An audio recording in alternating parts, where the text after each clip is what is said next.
এত ধুমধাম কোথায় পেলে এত টাকা? আমার একমাত্র মেয়েকে বিরাট বড় লোকের বাড়িতে আমি বিয়ে দেবো, ভালো ভালো লোকজনেরা আসবে, আর আমার ওই ভাঙা কুড়িয়ে ঘরে তো বিয়েটা আমি দিতে পারি মা। মা, তোর বিয়ের জন্য আমাদের শেষ সম্বল কুড়ে ঘরটাকেও তোর বাবা বিক্রি করে দিয়েছে।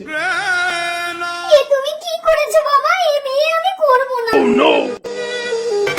আরে চোখ তুলে দেখো মা মা মা আবার বাড়িতে এসে গেছে, তুই যদি বিয়ে না করিস আমি আত্মহত্যা করবো। তুলে নিয়ে যাব যখন ভালোবেসেছি। আগে পরে 3 লাখ টাকা না হলে বিয়ে তো বসবে দিদি আগে বিয়েটা হয়ে যাক, আমি কথা দিচ্ছি আপনার সমস্ত টাকা আমি শোধ করে দেবো। টাকা পয়সা আমি লেনদেন বুঝি না বেশি, বিয়ে করতে এসে বিয়ে বাড়ি যাবো।